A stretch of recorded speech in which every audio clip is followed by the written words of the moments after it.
예수께서 인자가 영광을 얻을 때 우리 주님께서 영광을 받으시는 것, 우리가 그냥 환호하고 우리가 박수치고 말끝마다 예수님 때문입니다, 예수님 때문입니다, 하나님의 은혜입니다 말하는 것이 예수님께 영광이 되는 것 아니다. 주님께서 죽으시는 것, 십자가를 지시는 것, 하나님의 뜻을 이루시는 것, 이것이 우리 주님께서 영광을 받으시는 거다. 인자의 때는, 인자가 영광을 받는 때는 우리 주님께서 죽으시는 것이다. 그렇기 때문에 누구나 아무나 우리 주님께 영광 돌릴 수 없다. 우리 주님께서 분명하게 말씀하십니다.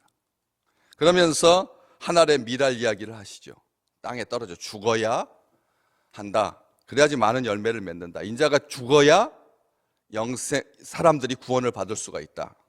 사람도 그러면서 인자 이야기를 하십니다. 25절에도 자기 생명을 사랑하는 자는 잃어버린다. 이 세상에서 자기의 생명을 미워하는 자가 영생하도록 보전하리라. 우리 주님 자기 죽음을 말씀하시는 겁니다. 계속 자기 죽음입니다. 우리를 향하여서 강요하거나 억지로 그렇게 죽어야 된다, 희생해야 된다, 섬겨야 된다, 그렇게 말씀하시지 않습니다. 그런데 26절로 딱 넘어오면 사람이 나를 섬기려면 하면서 사람 이야기를 하십니다. 결국은 우리 주님께서 영광을 얻으시는 그 길은 혼자만 단독으로 우리 주님만 아주 고결하게 구원의 모든 것을 이루는 것으로 끝내는 것이 아니라는 것이죠. 그를 따르는 사람이 있습니다. 그를 섬기는 사람들이 있습니다. 우리가 고난주간 왜 우리가 이렇게 새벽부터 하나님께 찬양하고 하나님의 말씀 앞에 서서 하나님의 말씀으로 은혜 받고 하나님 앞에 기도합니까? 나를 섬기려면 인자가 영광을 얻는 것이 뭐냐? 땅에서 죽어야 되는 거고 자기 생명을 이 세상에서 미워해야 되는 거다. 이게 철학적인 이야기가 아닙니다. 죽는다라고 하는 말을 일반화시키지 말라고 했습니다. 그냥 헌신적인, 끝까지 참는 것, 이것이 죽는 게 아니라 진짜 죽는 게 뭐냐? 오늘 26절 말씀이 가장 완전하게 우리 주님 앞에서 인자가 영광을 얻는 때 주님께 영광을 돌려드리는 것이 무엇인지를 잘 보여주고 있는 것이죠. 사람이 나를 섬기려면 나를 따르라. 예수님을 섬겨야 우리 주님께 영광이 된다는 말씀입니다. 사람이 나를 섬기려면 나를 따르라, 나를 본받으라. 예수님처럼 섬겨야 된다는 말입니다. 사람이 나를 섬기려면 이 말씀 속에는 일상적인 우리의 삶을 잘 보여주고 있습니다. 인생 아주 엉망으로 살다가 마지막 한순간에 예수 믿는 것처럼 반짝하고 그래서 마지막에 빛나면 그만인 것이 아니라는 것이죠. 이 앞에 우리 주님께서 단서를 달지 않았습니다. 인생은 그냥 그렇게 흘러가다가 마지막 아주 중요한 순간에 십자가를 져야 하는 순간에 그때만 반짝 들어서 그래서 나를 섬기면 영생을 얻을 거다, 하나님 나라에 들어갈 것이다 말씀하시지 않습니다. 특별한 경우를 말하고 있지 않다는 겁니다. 평상시에는 대접받기 위해서 그렇게 몸부림치다가 어쩌다가 한번 간헐적으로 사람들한테 살짝 섬겨주는 것이 우리에게 은혜가 되는 게 아니라는 거죠. 주님을 섬긴다라고 말하면서 말은 맨날 종종 말하고 노예 말하고 자기가 섬긴다고 말하면서 다 대접받고 자기 이름 빠지면 서운해하고 그렇게 혈기 다 부리면서 어쩌다가 한번 섬기는 것은 섬기는 게 아닌 것이죠. 섬길 때, 너희가 나를 섬길 때 나를 따르라 이렇게 말씀하시지 않습니다. 한순간을 말하지 않는다는 것입니다. 섬기려면 계속해서 섬기려면 을 말씀하고 계시는 것입니다. 이 섬긴다라고 하는 표현 우리가 이제 일상어가 되었습니다. 옛날에는 이 말 싫어했습니다. 사람들이. 왜? 양반이어야 하니까. 상놈들이 섬기는 거니까. 하찮은 것, 낮은 것, 종들이 섬기는 거지. 그렇게 해서 섬긴다라고 하는 말은 보편적인 용어가 아니었습니다. 우리도 잘 몰랐습니다. 안 썼습니다. 그런데 우리 주님께서 나를 섬기려면 나를 따르라 이렇게 말씀하시니까 우리는 이 섬긴다라고 하는 말에 대해서 생각하게 되었습니다. 이 섬긴다라고 하는 말, 이 말을 통해서 사람이 나를 섬기려면 나를 따르라. 이 말은 가만히 보시면 사람이라면 섬겨야 한다는 것입니다. 사람이 어떤 특정인을 제한하지 않고 있습니다. 예수님의 제자만, 십자가의 길을 가는 사람만, 자기를 부인하는 사람만 섬기는 게 아니라는 것입니다. 중직자만, 어떤 선택된 사람들만, 특별한 사람만 해당되는 것이 아니라는 것입니다. 일상 속에서 사람이면 섬겨야 사람이다. 그런데 아무나 섬기는 거냐? 다른 사람을 섬긴다라고 하는 말도 분명히 맞습니다. 다른 사람도 섬겨야 하고, 특별하게 예수 그리스도를 섬겨야 인자를 따르는 것이 되고, 인자의 본을 따라서 예수님처럼 섬겨야지만 제대로 섬기는 거지. 우리는 자기 설정이 있습니다. 다른 사람들이 나를 존귀하게 대해주면 그때는 내가 섬길 거다. 다른 사람들이 나를 하찮게 여긴다거나 아니면 나를 이용해 먹으려고 하면 나는 결코 섬기지 않을 것이다. 자기 선이 분명합니다. 우리 주님 뭐라고 말씀하십니까? 사람이라고 하면 섬겨야 된다고 말씀하십니다. 섬기는 자가 사람이라는 말씀입니다. 섬기지 않는 자는 사람일 수 없다는 말씀입니다. 이 섬긴다라고 하는 말, 지금은 영어에만 남아있다고 했습니다. 우리나라에도 이 청지기라고 하는 말로 있었습니다. 청직이라고 하는 아주 이 주인의 금융과 재반 행사들, 재산과 권리들, 관계들을 잘 관리하는 그런 청직이라고 하는 직업이 있었습니다. 직분이 있었습니다. 그러나 우리 이 세대에 그것은 이미 사라졌습니다. 왜요? 어떤 직업이든지 섬김의 자세로 해야 하기 때문에 그렇습니다. 청직을 수행하는 것이 아니라 모든 직업의 사람들이 이 청직을 수행해야 하기 때문에 청직이라고 하는 단어, 특별한 단어가 그 사람에게만 적용되는 단어가 없어진 것입니다. 영어에도 나와 있습니다. 스튜어드십. 이 섬김이라고 하는 말이 스튜어드십이라고 하는 말로 아주 간헐적으로 약하게 남아 있습니다. 스튜어드, 금융 전문가, 재정 담당자 해서 관리, 집사 이런 말로 우리가 영화에서도 아주 많이 보게 되는 그런 단어인데, 사실 스튜어디스, 항공 승무원, 그래서 고급 전문직 속에 이 섬김이라고 하는 단어가 남아 있습니다. 흔적처럼 남아 있습니다. 보편적이지 않습니다. 그런데 이 섬김이라고 하는 단어는 애초부터 시작될 때 그렇게 금융 전문가, 집사, 항공 승무원 이런 의미가 없었습니다. 처음에 이 직업은 뭐였느냐면 돼지를 치는 사람이었습니다.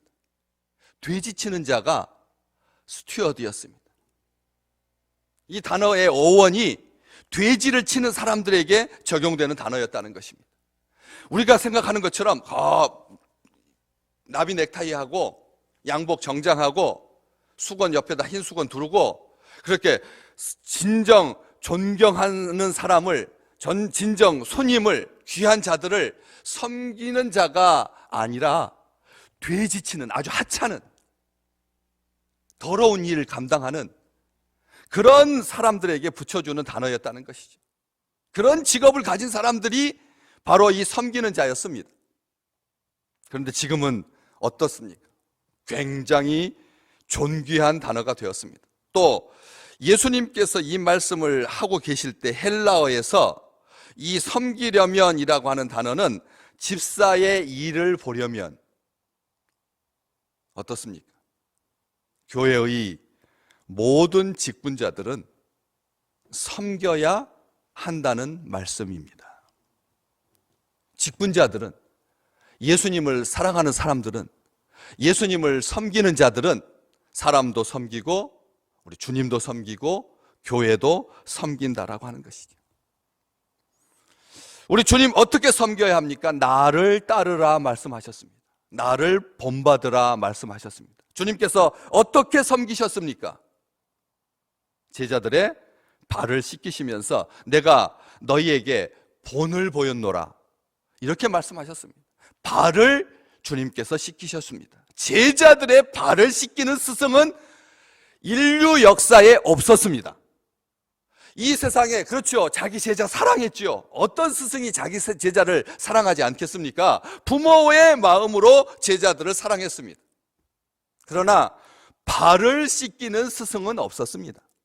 왜요? 이걸 이렇게 만약 제자들의 발을 씻기면 자기가 스승인 줄 알고 자기가 뭐나 되는 줄 알고 대들 거니까, 스승의 권위에 먹칠을 할 거니까 아무도 그런 용기를 못 냈습니다. 제자들의 발을 씻긴다라고 하는 것은 번거로운 일입니다. 우리 한때 우리나라에서도 수련회 때마다 선생님들이, 전도사님들이, 교역자들이 발을 씻기는 그런 행사가 있었습니다. 또 교회에서도 고난주간 중직자들 앞에 다 해가지고 지금도 여전히 목사님들, 장로님들이 앞에 다 앉아서 먼저 목사님들이 장로님들 발 씻겨드리고, 또 장로님들이 안수집사, 권사님들 발 씻겨드리고, 안수집사, 권사님들이 또 집사님들 발 씻겨드리고, 이런 행사가 지금도 있습니다. 그런데 그 근본 취지가 처음에 시작했던 때처럼 순전하고 감동적이어야 되는데, 시간이 지나면, 몇 번 지나면 한 3번쯤 하다 보면 식상하게 됩니다. 왜요? 처음에 충격적인 그런 감정이 들지만 시간이 지나면 의례, 행사 때마다 하지, 평상시에는 나를 그렇게 발 씻겨주는 듯 하지 않다가 무슨 행사만 되면 조명 다 끄고, 그리고 앉아가지고 뭐 장엄한 음악, 아주 슬픈 음악 틀어주면서 발 씻기는 것이 가식적인 것 같은 느낌이 들기 때문에 그렇습니다. 감동도 떨어지고 신선함도 떨어져서 식상해지게 된다는 것이죠.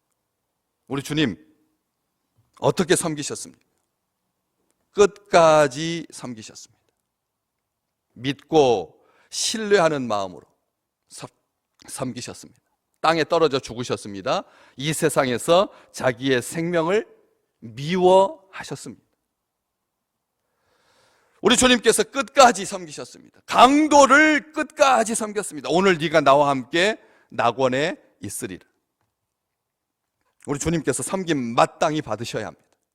고난주간 우리가 이렇게 조금 일찍 일어나서 하나님의 말씀 앞에서 찬송 부르며 은혜 받는 이 시간, 이게 무슨 우리 주님을 섬기는 섬김의 섬자라도 되겠습니까? 그럼에도 불구하고 우리 주님께서 섬기듯이 주님을 따라서 우리 주님께서 새벽 미명에 일어나서 기도하셨던, 다른 시간들은 좀 깊이 잠들고 자기 일상적인 삶을 살지라도 우리 주님께서 가셨던 그 길을 묵묵히 따라가는 것이죠. 우리 주님을 따라가는 곳, 우리 주님처럼 섬기는 것은 우리로 하여금 약간의 오해를 가질 수가 있습니다. 우리 주님의 고난을 완성시키는 것은 우리의 금욕이다, 우리의 기도다, 우리의 열심이다, 우리의 섬김이다, 이런 오해를 가질 소지가 있습니다. 우리 주님께서 단호히 말씀하셨죠. 사도행전 17장 25절에 보면 우리 주님께서 섬김 받으시는 것은 무엇이 부족한 것처럼 사람의 손으로 섬김을 받으시는 것 아니다고요.